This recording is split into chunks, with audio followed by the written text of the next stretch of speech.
Welcome to the InSession Film Podcast for May 19th, 2013. This is episode 13, and I'm JD Duran. And I'm Nate Parsons. Spock and Kirk meet up again, exploring the universe in the USS Enterprise. Yes, but will they both survive? Getting on the bridge! Lieutenant, we have an open channel, Mr. Spock. The heat's frying his comms, but we still have contact. Spock! I have activated the device, Captain. When the countdown is complete, the reaction should render the volcano inert. Yeah, and that's gonna render him inert. Should we have use of the transporters? Negative. Not with these magnetic fields. I need to beam Spock back to the ship. Give me one way to do it. Maybe if we had a direct line of sight. If we Hold got on, closer. wee man. You're talking about an active volcano, sir. If that thing erupts, I can't guarantee we can withstand the heat. I don't know that we can maintain that kind of altitude. Our shuttle was concealed by the ash cloud, but the Enterprise is too large. If utilized in a rescue effort, it would be revealed to the indigenous species. Spock, nobody knows the rules better than you, but there has got to be an exception. None. Such action violates the Prime Directive. Shut up, Spock. We're trying to save you, damn it. Doctor, the needs of the many outweigh the needs of the few. Spock, we're talking about your life! The rule cannot be broken under release temperature. Spock! Try to get him back online. 90 seconds to detonations. Spock over here and I were there. What would he do? He'd let you die. This week, for episode 13, we're going to be reviewing J.J. Abrams' new film, Star Trek Into Darkness. And going off of that, we're going to be discussing our top 3 sci-fi characters of all time. And then we're going to be starting a brand new movie series this week. We're going to be going over Richard Linklater's Before series, and we're going to start off with Before Sunrise, which should be a lot of fun. And then we'll top off the show with some news and some movies we've seen this week. So before we get started, Nate, how was your week? My week's been pretty good. I'm finally healthy. Which is great. It's great to have you healthy again. No more bronchitis, so yeah, I'm good to go. Well, I love hearing that. It's definitely good to have you back. And as we talked about last week, Matthew is no longer going to be on the show with us, no longer part of InSession Film, but we greatly appreciate everything he's done with us up until this point. So from now on, it's just going to be Nate and I, which should be a lot of fun. So Nate, I know we've been kind of talking about this movie for quite some time, and we've been kind of looking forward to it for a little while now. So Star Trek Into Darkness, directed by J.J. Abrams, and stars Chris Pine, Zachary Quinto, and a whole slew of other people. So Nate, what did you think of J.J. Abrams' Star Trek Into Darkness? I liked it. I mean, I'll just start off with that. I really liked it. It's not quite as good as the initial reboot, 2009 Star Trek, but it's certainly a more than adequate sequel. It's a fitting sequel. It's a pleasing sequel, and it just kind of carries over everything from Star Trek. Everything carries over into this one. I mean, you got good performances all around again, good story, good action, good visuals, good score. I mean, just everything carries over, and it's all done pretty well, and it's very entertaining, a very fun movie, and like I said, I really liked it. Yeah, I definitely agree. I'm right there with you. I didn't quite like this one as much as the first one, but this one is actually done very, very well still. The biggest thing I guess I had against this one is that there are a few characters in this one I didn't really particularly care for. One was being Peter Weller's character as Marcus. I mean, I know this guy's done a bunch of sci-fi stuff before. He's kind of known for some of it. I just didn't really like that character. I didn't think he did a very good job with it. I thought the performance was pretty dry and unimaginative. It just wasn't very compelling. Almost kind of felt like it was thrown together last minute. Just very emotionally void. And I know he tried to make some of those lines kind of pop out like that. And I felt like he was just very laid back, very dry with that performance. And his daughter in the movie, which is played by Alice Eve, I feel like doesn't add a whole lot either, although she's a very beautiful girl, and I think that's part of her character and how they utilize her in some ways. I mean, she shows up almost naked in one scene, which almost felt like for no reason. Outside of that, I loved every other performance in this.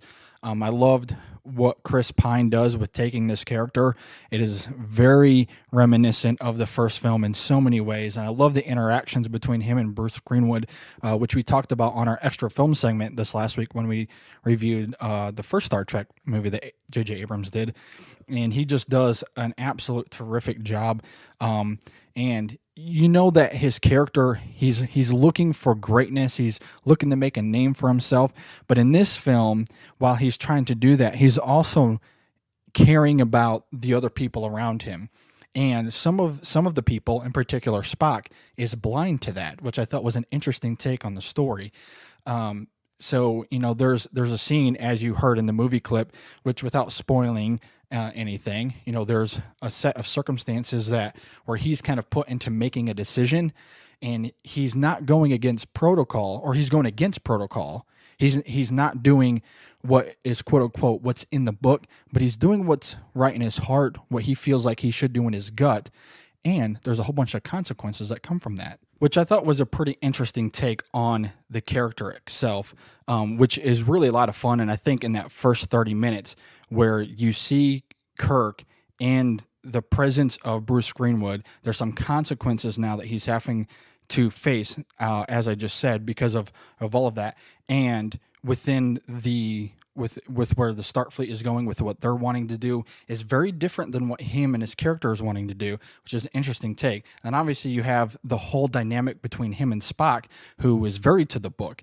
And so I love the dynamics that is interweaved in between there, between Bruce Greenwood's character with Spock and with Kirk, because of all of that dynamics, which is really interesting. And it kind of puts you into that philosophical question of, do you do what is supposed to be done, what the book says to do, or do you do what's right in your heart, which I thought was a pretty interesting touch. And that's kind of the direction they go with the character throughout the whole film, which I thought was just amazing. And I love how they pieced all of that together. It was just really well done. Which that's something they sort of build up in the first movie with him and Bruce Greenwood, Captain Pike, the Captain Pike character, who's sort of like a father figure to him. And there's some scenes which can't really talk about, but where you really get a sense of that in this movie. And then, like you said, that kind of leads to him kind of listening to what Captain Pike had to say and kind of trying to be the captain he knows he can be, the captain he knows Pike said he could be. Yes. You know, that kind of leads out to that. Yeah, that's a really great point. And I think what he does with this character and how they wrote this character, I thought was really great, because you're right, they do set that up in the first film really well, as we discussed about last week. And I think they take that to a whole new level here.